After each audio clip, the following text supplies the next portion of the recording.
Luchasaurus, and that's Jungle Boy. You need to check out All Elite Podcast. We are the Lucha Brothers, and you listen All Elite Podcast. You know why? Hey, this is Cole Cabana. Check out the All Elite Podcast. All Elite. Elite. This is Sammy Guevara, the best ever. And you, yes you, need to go check out All Elite Podcast. Myself, the man with the huge effort arms, Brian Cage. You're watching the All Elite Podcast. Who better?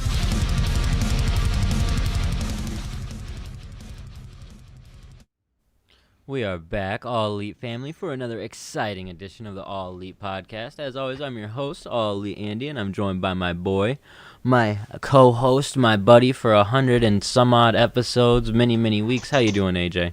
I'm doing all right. Just been kind of working on projects, stuff like that. Found out my sister listened to our podcast recently. Didn't know anything we were talking about, though. That's what's up. Well, dude, this is an exciting one to listen to of any of them. I'm so freaking hyped. Like, yeah. There's a lot going on in my life. I'm excited. I've talked about it the last couple weeks. My kid is coming, but man, Brody last Jr. night. Or Brody Kazir.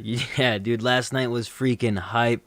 Dynamite was so crazy. Kenta showing up in the finish of the show. Like, we usually try to wait to get to news that involves the show till that point. But yeah, this is it's impossible to wait on that one. What did you think, dude? Were you expecting it at all? I literally jumped up and I went to my cousin's room and I was like, bro, fucking come in. and then I DVR'd it back and made him watch and he freaked the fuck out. And I was like, oh my God. And I just went on I listened to the Bullet Club theme song. I listened to a Bullet Club remix. I watched History of the Bullet Club just for fucking fun. I was like, this is so sweet. Everything's great. Too God, sweet, right? Too sweet.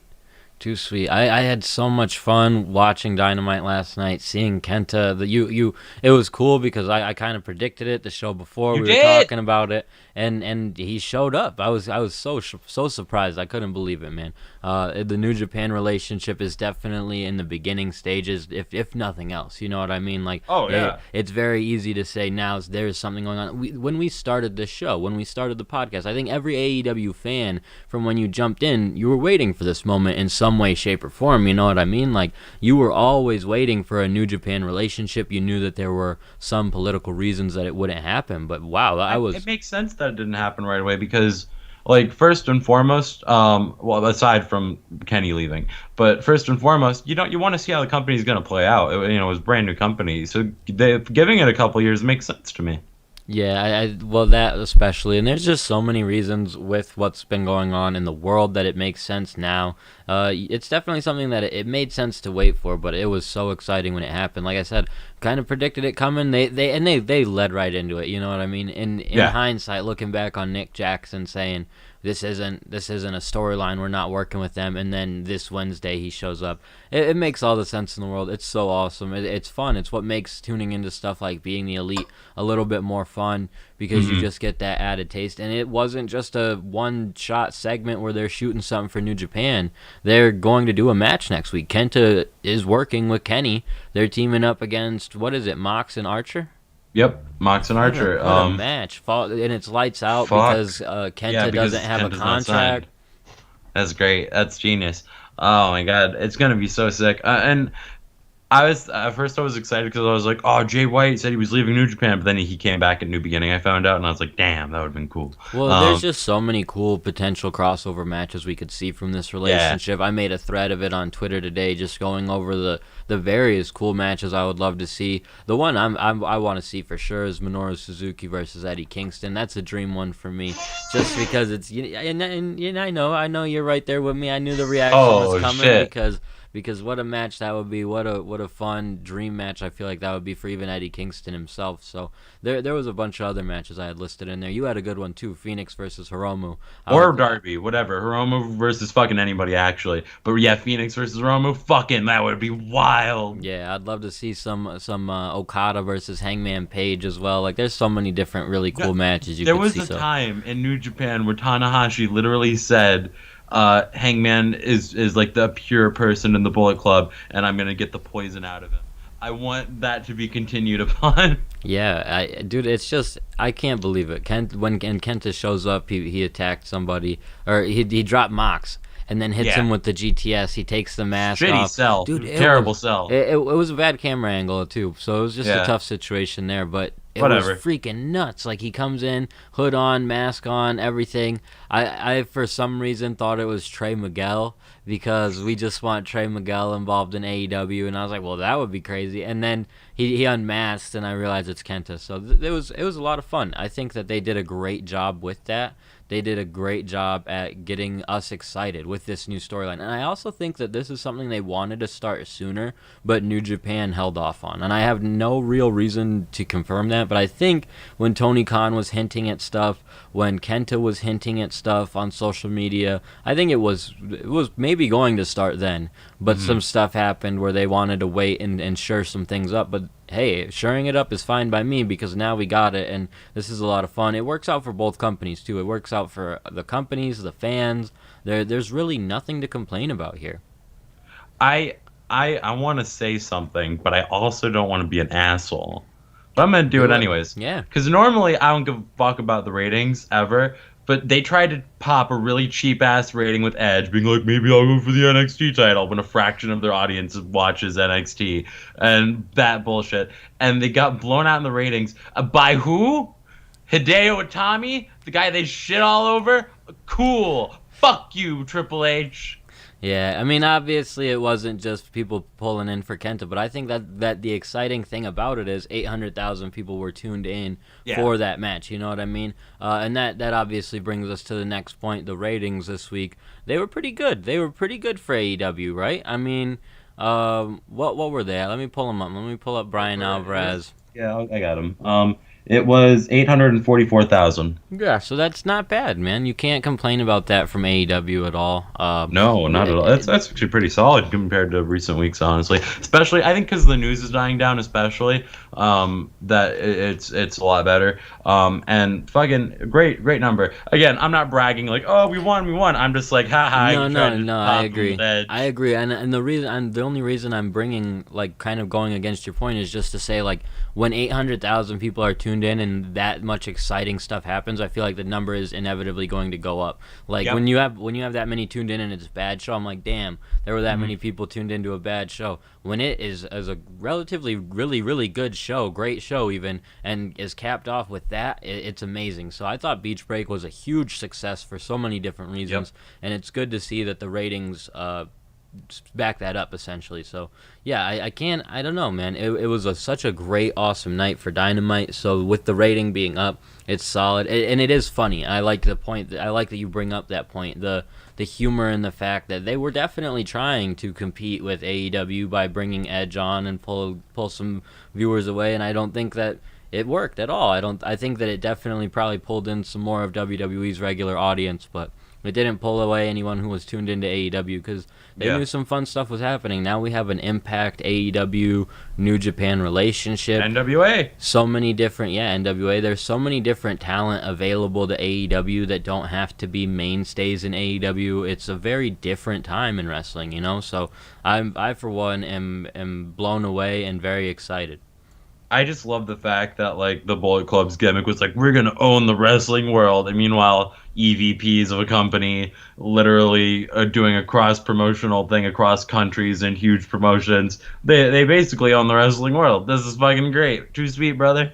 Yes, 100%. And it's the cool part about it is it's definitely the relationship with Mox and Jericho and stuff like that, where early on AEW allowed that type of stuff to happen. Tony Khan had the foresight to allow that type of stuff to happen and build the relationship. And it will eventually, I think, become a situation where the Bucks will end up back in New Japan, and they might not have had the right pieces fallen into place. Because I know that New Japan wasn't thrilled about AEW coming about and losing 4 or 5 of their top talented guys. Yeah, same with ROH. Yeah, so it was a tough situation, and you can't blame them. But it's very cool to see the relationship developing, because Tony Khan put the effort in and knew early on that allowing Mox and other talent to compete for New Japan was only going to be beneficial. And that really is, in the grand scope of things, what happened, because Mox was the U.S. champion for New Japan, so they had to make it work, you know?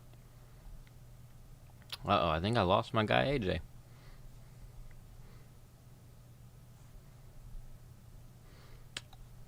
See if we can get him back.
about that. I switched to my laptop because I'm not fucking with my PC no more. Crisis averted. Our boy is back. We are back. And so, AJ, like we were talking about, with Tony Khan being a genius is essentially all I was saying. And with the foresight of everything, I think that the New Japan relationship is going to be a fantastic relationship for all involved, for all wrestling companies involved, and it will probably bring other companies into the fold because they will realize they're missing out on a lot of fun. So I'm very excited to see what's been going on, and so Yeah, and I was gonna say real quick, I know like a lot of the cross promotional matches aren't gonna happen right away because the travel restrictions right now. But I'd honestly say Kenta is one of the best guys you could have in AEW as far as like promoting New Japan because like he's not really doing a whole lot in New Japan because he's just had that briefcase. He's had a couple feuds here and there, with Mox on. You know what I mean? So yeah, and on top of that, exactly, and on top of that, he's been in Orlando, so he's been doing a lot of New Japan Strong stuff. So I think he's the perfect candidate for this position because also people fucking love Kenta. Like we should not take that for granted. He was huge in the early 2000s or late 2000s and early 10s, and he was like one of the best guys in the Puro scene that everybody talked about, and he hasn't lost it or anything. He's still fantastic, so I think it's going to be really, really good. Yeah, I think Kenta's a solid get. I think that I don't think that he has the same popularity he necessarily had back then. I Not think his anymore. run in WWE hindered that, but his run in New Japan has been solid. He's had a strong run, and this feud with Mox is going to be good for him regardless. So, Yeah. But he's a great talent, so there's no reason not to bring him in, and he's based in America. Like, there's so many different reasons that make sense for this. So, yeah, great In relationship. Florida, no less. Yeah, I'm excited about it. It's good stuff. Let's talk about the show. Let's talk about Dynamite. They opened up the show with the Tag Team Battle Royal. This was an interesting match. They announced early on that Dax and Cash were not invited to the Battle Royal anymore due to their actions on the previous episode. If you guys don't remember, they cut off Luchasaurus's horn or whatever it's called. So, Yeah. They did him dirty, so they got suspended essentially for the week. The match itself That seems weird to me, by the way. That all you did is cut off the horns and you're suspended. I thought like maybe they were trying to beat the hell out of handcuffed. them. Well, they were handcuffed, and they did the handcuff gimmick, and that was supposed to prevent any post-match or during the match shenanigans, and instead they threw dust in a guy's eye and destroyed him and Yeah. stuff. So I mean, I don't know. I think that you're probably right, but I'm just trying to excuse it. The Battle Royal itself was pretty fun. There were a couple of interesting moments. When Matt Jackson got eliminated, I was very confused what was going on. Yeah. Jim Ross was also confused. They didn't say he was eliminated. They were like pussyfooting around it, and it was like, what's going on? Yeah, but it was a solid match, and the finish was pretty good. We had MJF and Chris Jericho picking up the victory. Jericho in the final three with Sammy and Darius. He goes to toss them both out, but only Sammy gets eliminated. What do you think of the match? What do you think of everything going on here, AJ? Generally good. It was like, I mean, they always have, not always, they've had a rough time with battle royals. This was like really solid, especially compared to other ones. I didn't have any problems with it. I didn't think there were any like huge missed spots. I thought all the stories made sense, like with Sammy and MJF and how that fed into the show later. Really enjoyed this, and I was really surprised with the winner. I wanted the Young Bucks to win. I'm not gonna lie. But after they said the Young Bucks are going to face the Good Brothers if they win, I was like, well, no, I don't want them to win. What the fuck? Why would you tell me that? Yeah. So I don't know. And the then I Good was Brothers like, got involved in this one too. They cost Private Party in this match by eliminating one of the members at least. So yeah.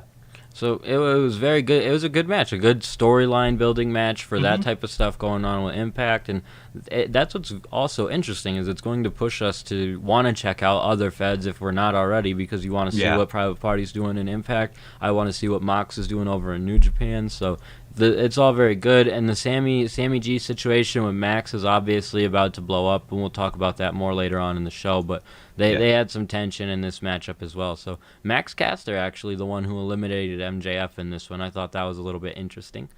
That was interesting. After that, we get a Jade Cargill promo. Nothing too crazy about this, but she looks like $1 million. So Yeah, she does. Yeah, it was kind of like selling me on what you were trying to sell me on like could be like a real monster, and I was like, yeah, I see it now. yeah, but like at the same time, good looking. Like that's what's very interesting about her appeal as that type of character, because I can't think of many women who have been able to play that role. I'm sure that men have been able to play that role. It just obviously we don't fit the demographic. So, like, because, like, I can think of Test. I could think of other giant wrestlers who would be appealing to women. I can't think of many giant women wrestlers that have been overly appealing to men. Like, China had her demographic, but she wasn't, like, every guy wanted to look at China like that. So, I don't know. I think that it's very interesting. She's a beautiful woman who is also a dominant woman. So, I mean, there's Beth Phoenix. you're right. You got me. So, but I'm saying it's not. You don't have It's a whole you lot. don't see it all the time. So with Beth Phoenix, it was another situation I felt that stood out. So that's actually a really good comparison, I would say. Like Beth and Jade in terms of presentation. Haven't seen Jade work, so we'll have to wait and see on that. From there, we get Tony Schiavone in the ring with Sting and Darby. They're trying to do an interview, I believe, about Darby's matchup that he has next week against Joey Janela defending the TNT title. How about that? Before they can get interviewed, Taz interrupts and says that they got suspended for a week as well because they destroyed the merch stand. They'll be back next week because they're watching close, and they'll be watching that match closely. Ricky Starks jumps in, says that Sting is not the icon he used to be, and he would say it to his face if he could. And Ricky Starks says Sting will get hurt by playing in the jungle. Good luck next week, Darby. You're going to need it. Sting does a little bit of responding for him and Darby, just saying that he will make sure that Darby's match is going to be a fair fight. And I think he was alluding a little bit to a match with Ricky Starks. He was telling Ricky Starks, be careful what you say or something like that. So he was like, if you think you look in my eyes and you don't see the icon anymore, you need to look again. Yeah, so or like a little closer. It wasn't a bad promo. I probably did a not the best job at breaking it down, but it was a solid little situation. There wasn't a whole lot to it. I do hope that it leads to a Sting versus Starks match. And don't get me wrong, guys. I'm not expecting a real Sting match, but I think Starks is a good guy who can fit that same role that Heath Slater did a couple of times, working with legends and making the legends still look great without putting them in any position to be injured or anything like that. So I think that would be a great match. I think it would be great for Starks, who's probably a huge Sting fan and wouldn't mind losing to Sting in 3 minutes and essentially doing nothing to him, you know what I mean? So that's what I'm hoping comes out of this. And they obviously have the tag team match, but give them a singles match going into the pay-per-view. I think that would be pretty sweet. I think so too. I think it makes sense too, and it would be cool because they have like a big TV show coming up, right? Don't they? I think so. I mean, I don't know if they necessarily have a specific name. I feel like the one with Shaq and Cody is that's going to be in March, so I'm not totally sure. Okay. Well, I don't know when the pay-per-view is now. No, because that's March 3rd. I think the pay-per-view is March 7th. Fuck it. Who cares? Yeah, yeah, you're right. Who cares? But no, this was a good situation here for Starks. I think if that's what it leads to, and it's a good presentation for everybody overall. So, absolutely. We'll follow that up with a match that we have been waiting some time for: Thunder Rosa versus Britt Baker. This was a really good match, and really good. The social medias were talking about it. They were letting people know it was a good match, which is always good to see. The finish was rough. It didn't have the best camera angle, I would say. My cousin was like, I noticed she didn't get hit in the head. Like, you can't just make me believe that. Yeah, and I will say, when I watched it back, I was like, okay, I get, like, it was really close, but it wasn't all there. So the finish was tough for me, but it was a good match, and it was a good way to lead into a potential second match. Britt Baker not finishing Rosa clean, you know. But the camera angle was the biggest thing. I was very confused. I was like, you could just switch it, like, go for. There's got to be someone on the other side where it's not nearly going to look as bad. But maybe I'm wrong. Maybe that was literally the best angle they had. I was actually kind of on the edge of my seat because at first I like when I do predictions like with my notes, I'll like write in Britt Baker defeats Thunder Rosa because I assumed that was going to happen. But then I saw Rebel come out with a towel and I was like, that towel is getting fucking thrown in, and it didn't happen. But I was like, why the fuck did you have a towel? To tease you, dude, and that's why doing stuff like that in the past is good. It builds up on your thought that this could happen in AEW because of how they book matches. So no, this was a great match for the women's division. I think that this will potentially be a match we see again down the line, and a great sign for the women's division to have matches like this available to see before the tournament that they spoke about later on in the show. That was just a freaking nuts tournament. Yeah. So. We got a highlight from last week where Matt and Hangman were backstage changing together. Hangman must have taken Matt Hardy up on his offer, but he makes it clear to Matt that they're not a team. He's not signing any carny contracts, but Matt Hardy actually proposes that next week, aka this week, they team up to beat up Chaos Project for interrupting Little Brody's celebration to pay back the Dark Order, and it would be a one-time only thing. Hangman Page reluctantly agrees, and that jumps right to the match. The match was a nice little squash match, essentially. Hangman picking up, well, he didn't pick up the victory. He hit No, yeah, Matt Serpentico with Hardy the did. buckshot. Matt Hardy tags in, stealing the finish, akin to what With Private Party. yeah, well, and Hangman did this with Kenny back in the day, so I wonder you're if he'll right, even yeah. be upset about it, or if he'll kind of be like, all right, you're my kind of guy. Yeah, it's a good point. I didn't consider that. But no, this was fun. I have no idea what Matt Hardy's end game is here, but I'm really curious about this angle. I think it's a super interesting because like Matt Hardy to me is basically like playing Satan in the like Garden of Eden. Like he sees like a sad, confused person, and he's like, I'm gonna get something out of this. Oh yeah, and yeah, I would say I pretty much agree that he's toying with Hangman, and it's working to an extent, and that it's a compelling story is what I will Yeah. say, and they laid the groundwork with it, I think, with the Private Party stuff, because it then makes it easier to understand what Matt is doing to Hangman, and it's not just forced on us with Hangman. It's all very good. I think it's very interesting. And again, Hangman could end up with this group. I'm not saying it's impossible. I'm curious to see how the Dark Order responds to this. Hopefully they respond next week. But Yeah. good segment, good build to what they have going Definitely. on. And this is kind of the new early stage storyline. Like we had MJF and Jericho in that position early on where they were just starting out and you'd get bits and pieces early on, and now you can kind of start telling where stuff is going. I think that's what we have here with Hangman and Matt Hardy. So Yeah, no, you're definitely dead on. And whatever they do with this, I don't know. I'm really excited. Like you said, this is very engaging. yeah, it's a good storyline. Like Matt, Hangman, everything involved in it is very good. So Yeah. after that is when they announced the women's eliminator tournament, and they Fuck announced that yeah. it would be two different brackets. We would have a Japanese bracket and an American bracket. This is very, I would say like Different? risky. I would just say risky because it's anticipating the idea that they will be able to bring over Yeah. the Japanese talent in a couple of months. You would anticipate, and Mm-hmm. they have to know way more than I know what travel restrictions are and what's going on.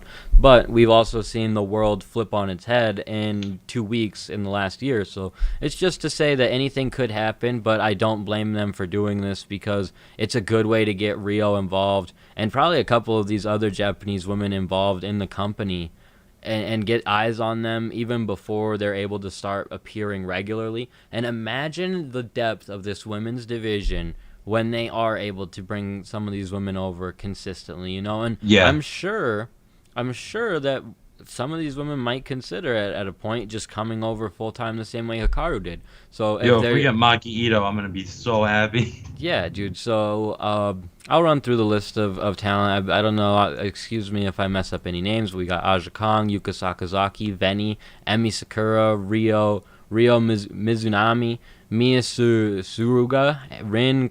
Yep, that's where it gets tough. Maki Ito, and then on the United States side, we got Serena Deeb, Rio, Britt Baker, Tay Conti, Thunder Rosa, Nyla Rose, Anna Jay, and Layla Hirsch. The women's side on the U.S. side, I think, is a little bit more predictable, and I think once we see the entire roster, it will make. Is Rio really on the U.S. side, AJ? Yeah, That is very interesting. it is interesting, isn't it? But yeah, I checked, and also because I could not write all those names down in quick fashion, I got this list from somewhere else. But I did hear it as well. No, that is so interesting, and like that. And it's not to say that because she's a Japanese talent, she has to compete in the Japanese. Yeah, part like of the Layla tournament. Hirsch isn't American, No, so why not? And that's definitely not what I'm saying. I'm just saying I'm surprised that she must be in America. You know what I mean? Like she Yeah. must have decided to do kind of what I had hinted at with Hikaru Shida, like deciding to move stateside at least temporarily. So, wow, that is very interesting. Well, I they did just a video realized that. package or something, right? Like she's returning or whatever, a graphic. They did, but So still, I guess it's- that does make sense. It's still compelling because, to me, I was like, well, the only reason they're doing the two different tournaments, the Japanese side, is to get Oh. Rio and essentially put her in the Gotcha. final two, bring her back. This is very interesting. I still anticipate her to be in the final two. Don't get me wrong. I just think she's going to then have a freaking bonkers match at whatever tournament they have with whoever wins on the Japanese women's side. And on that token, I'm very excited to check out that and however they present it. I imagine it's going to Same. be like a YouTube presentation of at least the Japanese side of the tournament. Hell, they But- could show recorded matches on Dynamite.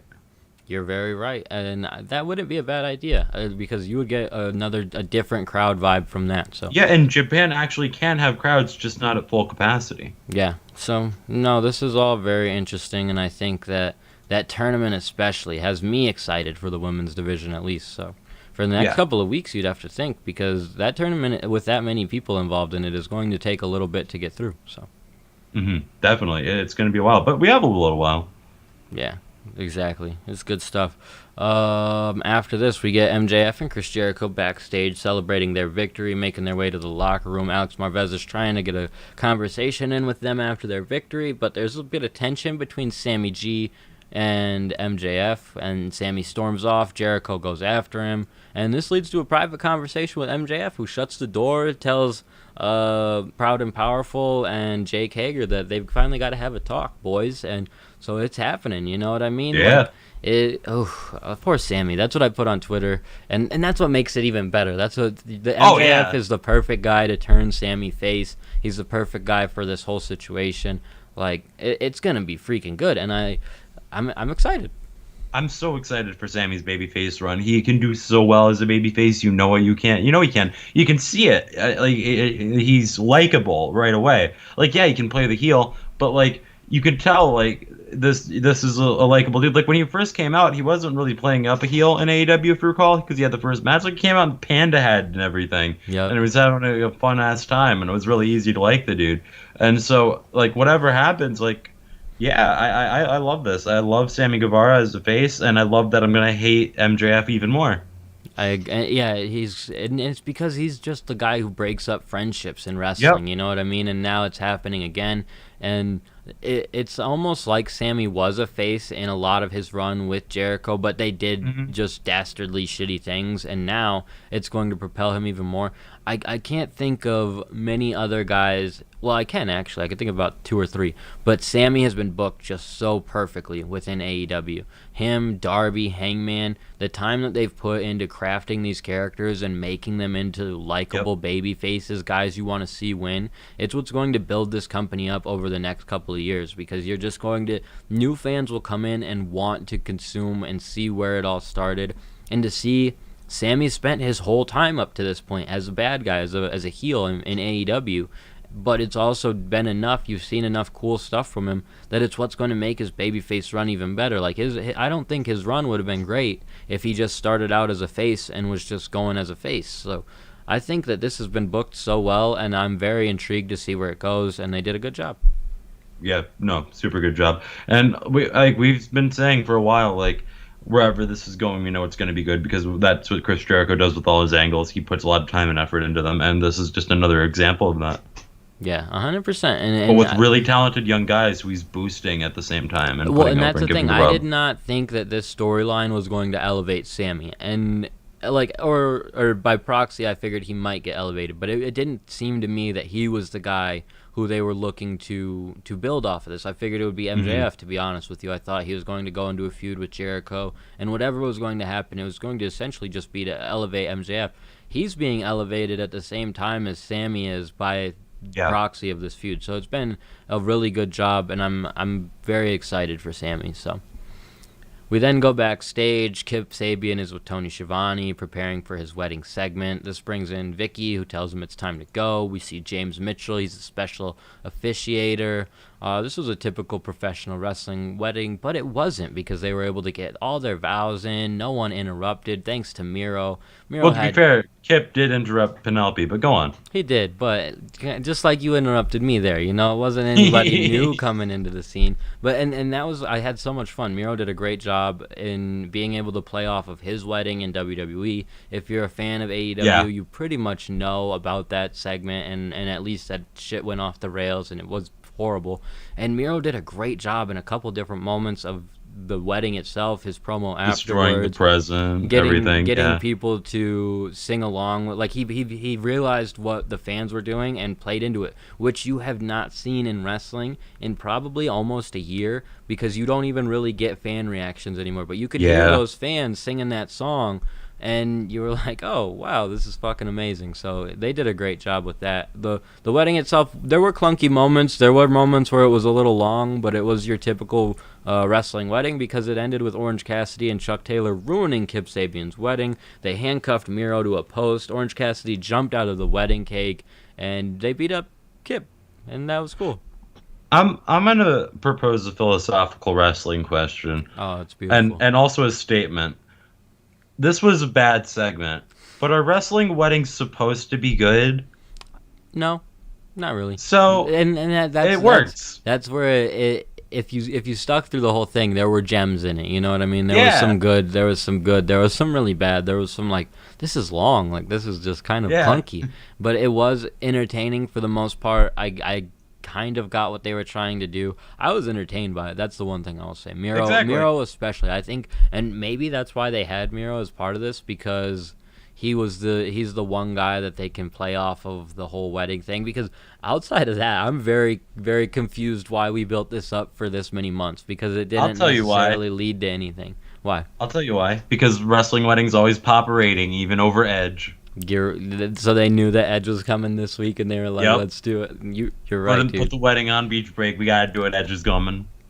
Yeah, dude, it was not the best segment, but I had a lot of fun watching it. That's what I will say, and maybe that's where it pops a rating. You know what I mean? So Yeah. it was a shoot wedding too. Kip and Penelope got married over the weekend, and this served as their ceremony. So that's fun for them. Good for them. This was a segment. After that, we got the announcement that Jade will team with Shaq to fight Cody and Red Velvet. So we go from Dude, you're not one- even gonna mention the Black Tornado? Yeah, dude, it was good. It was good stuff. It was good stuff. Is this where Shaq started doing his whole promo on Cody Yep. and how he wanted to fight Cody? All right, Yeah, yeah. and his finishing move, the Black Tornado, which is like the Judas effect, but shitty. No way, dude. That was freaking awesome when he did it, because he punched him afterwards. He did the Judas effect. Like, imagine getting Yeah, and Judas then he went, effect and "Rah!" then getting punched by the Big Show right after. You're right. Yeah, that would hurt. No, but what I'm saying is we got one rough segment leading into, maybe that's going to be the fortune of the next match that comes with these guys. So I don't know. I just have I'm not even going to speak on this at this point, because I don't know what's going to happen. The one thing I will say is thank you so much for not putting it on pay-per-view, and it makes Yeah. so much sense. It makes it's not. it makes Why would way it more be? sense. Well, you're right. Why would it be? There's no reason for it from like even a competitive standpoint. But Even from, WWE would totally do it. yes, they would, but what pops more of a rating, I feel like, is putting him on TV, on TNT Yep. for the match, where people who watch Shaq on TNT every week for Exactly. his basketball stuff will then tune in to see him wrestle Cody. That might be one of their best rated nights just because of the Shaq segment. Mm-hmm. So it will be good, and they won't even have to build it up too much more than they have, because Shaq will just continue to build it up on post game shows and by himself, which is why Shaq is a great person for this. Even if the match is horrible, he's a perfect pick, because he is just so talkative on sports media when he gets on and starts talking shit about basketball, and the fun that they have on those TNT sports shows,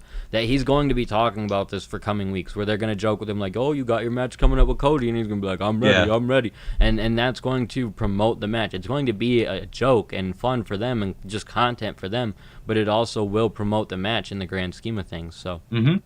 and this could, if Jade can do good, if Jade can produce in this match, then this will be one of the best builds for a debut in a while, I would say, for a debut woman, I would say, outside that I've never seen, that I have no build up for. Yeah, I would say that if she can produce good in the ring, then it's going to be great. But that's Yeah.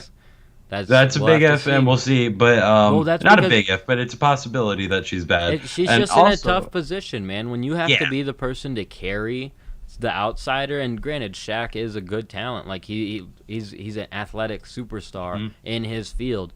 That's in his field, you know. So Yes.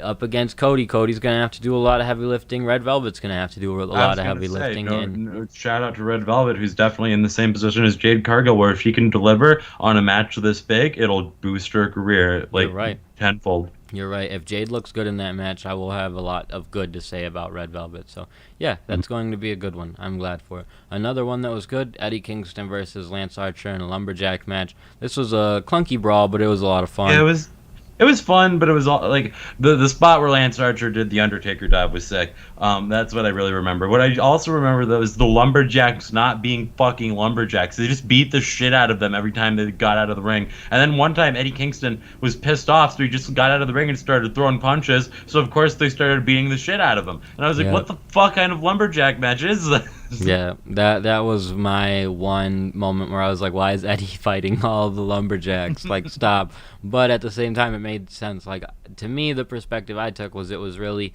Eddie, the Butcher, and the Blade against everyone else that was out there.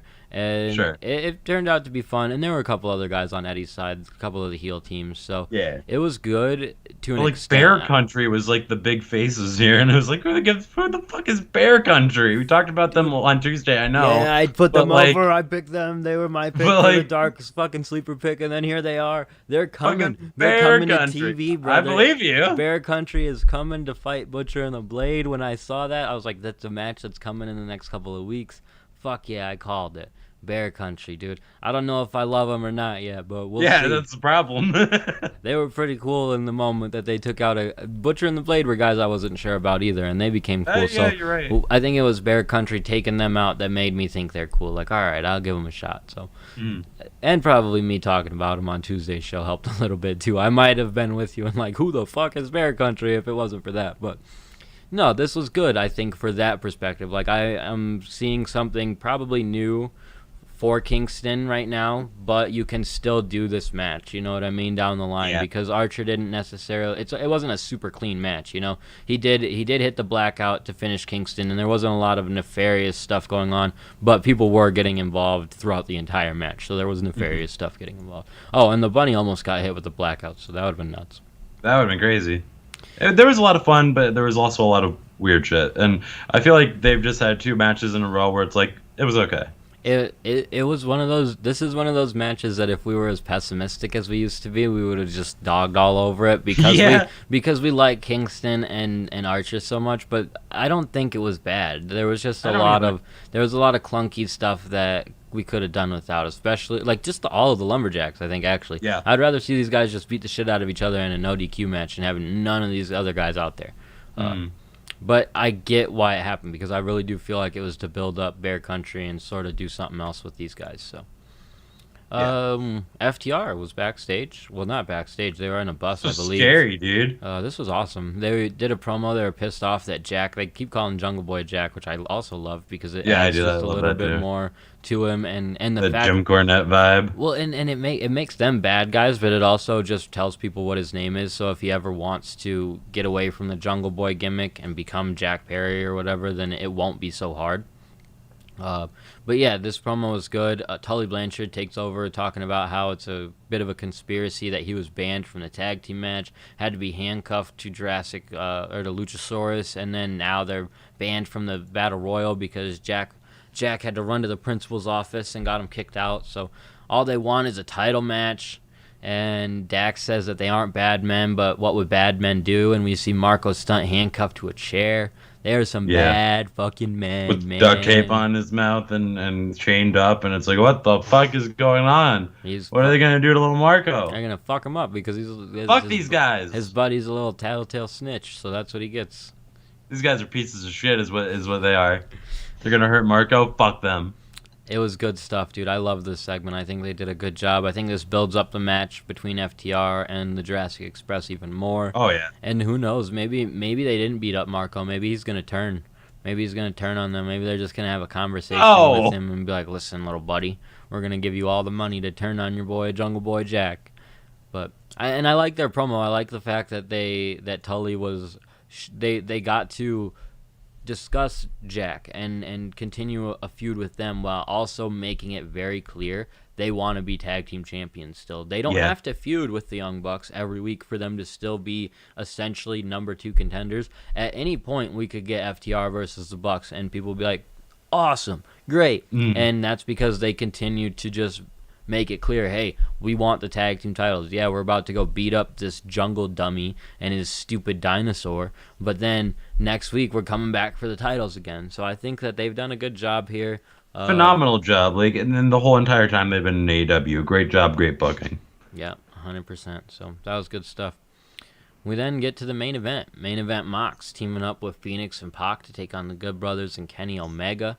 Don Callis on commentary. Yeah, and we see Pac and Phoenix get dropped with some finishers, and they take the loss. So Mox was not. I feel like that was to protect Mox a little bit and sort of just distinguish the two from Mox, and I think that's good. I also think Phoenix fucking shined. I think this was a great match, but Phoenix looked like $1,000,000. Like, everyone looked great, but Phoenix, when he gets these opportunities in matches like this, he's been on a roll lately, dude. And it just makes me like frustrated, because I feel like he still isn't getting an opportunity to just be a singles guy and do a singles thing. I feel like he can do so much with that. I feel like no matter what, he's still pulled into being with Pentagon because they're in a trio and all that. Like, I would love to just see Penta turn heel and join some heel group, or maybe even make his own heel group or something. But I would love to see him turn heel and maybe just go hang out with Eddie Kingston or some shit. But give Phoenix a chance to shine as a single, because he is so good,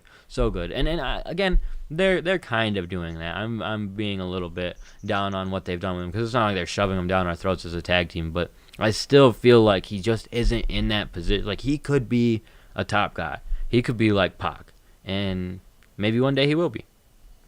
Yeah, I mean, definitely. I feel like, honestly, I get like modern day Rey Mysterio vibes, because like when Rey Mysterio was doing the shit he was doing, it was like nobody does this. This shouldn't be possible. Right, and but Rey he Phoenix became does, the like, top guy, bro. So that's what I'm saying. He needs to be the top exactly. guy.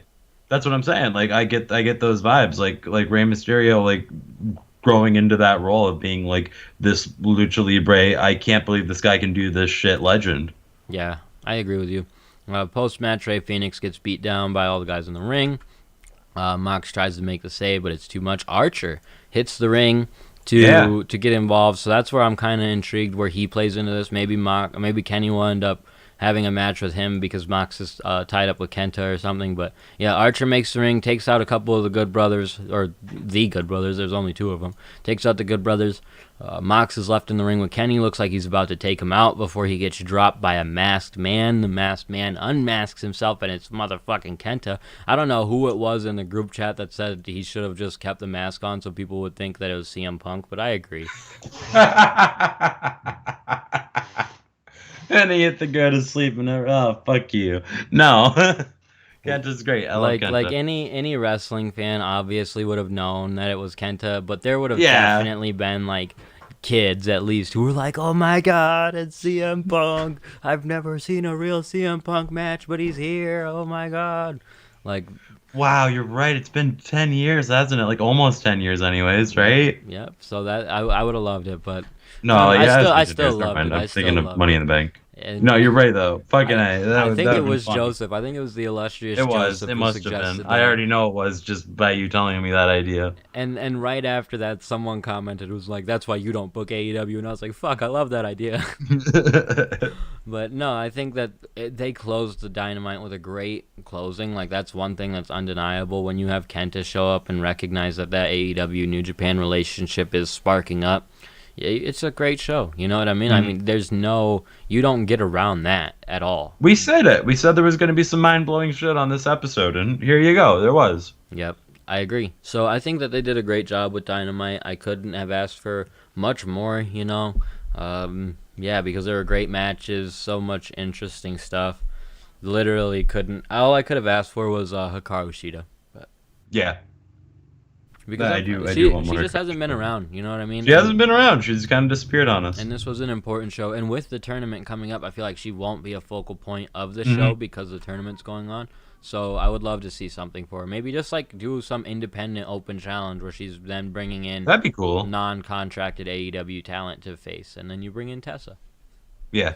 Like I've been saying for months. That'll never happen. I'm That convinced. it won't. It might not. I don't know. I don't know anymore. But Tessa's gonna do something eventually. Maybe not. Maybe she's really blackballed. Maybe I'm really the only one who thinks she's gonna show up in another company. Maybe all the stupid shit she did is finally coming back to bite her. I have no idea. I mean, that's true if they're working with Impact and they had a falling out with them. But yeah, point. Well, and maybe. there was just a lot of drama that is speculative and Oh, alleged no, I know. and all that, and I don't want to say that it definitely happened. That's why I've been such a proponent of her. Is I try to not dwell on the negatives of the shit she did, but I also know that she potentially, possibly, probably said some fucked up shit in the past that would encourage bookers to not bring her in, and for that I understand. I still would love to see her get a chance. And her dad's signed by the freaking company, so come on. Yeah. But Like if she said some fucked up shit, what is listen- Tully saying now? oh wow, AJ, look at you. But I'm like, just saying, it's her dad. I just know that I like her wrestling. That's all I'm saying. I'm not I saying I just want to make it clear we're not speaking as Tessa as a person because we don't know what happened. And if you think that she's a shitty person, I understand that. I just want to see her wrestle. That's all.